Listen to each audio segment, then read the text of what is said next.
ungihambise eqinisweni lakho. Ngicela ungihambise uNkulunkulu eqinisweni lakho.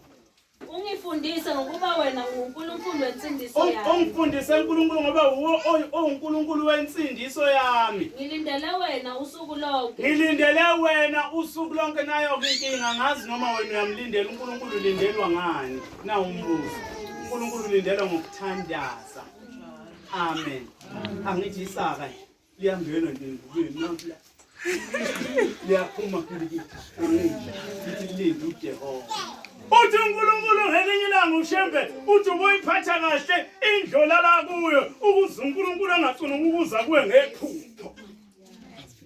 Ubuyiphatha kahle. Cha seqama lokhu zami.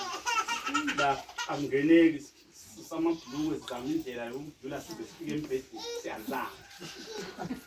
Bathandwe enkosini. Ulele uyahamba. Awuthungeneni ubena Jehova. Hayi! Cleanliness is next to what? Cleanliness is next to godliness. Again, futhi kakhulukazi intokazi. Wajabwa nje iphumile cleanliness.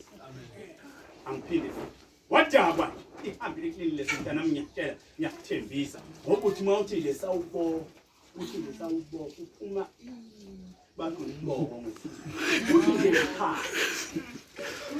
Hayi manje mama ejakile.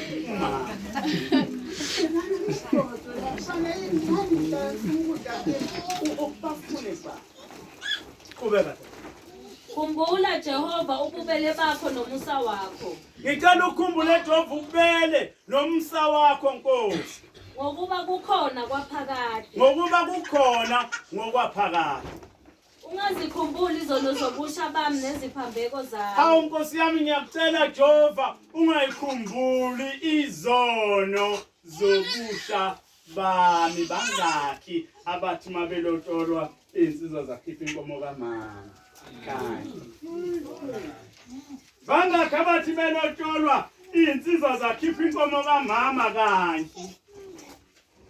Qiniso limele ume ukuze le idalwa zinganengwa ngesikhathi seyikwamukela ngesikhathi ungena zithi bese ziyeza ukuthi hayi kunqumalo lapha kunothango kunondlela uyangizwa ayangiyeke le umfundisi ungiphuzile last week ubeka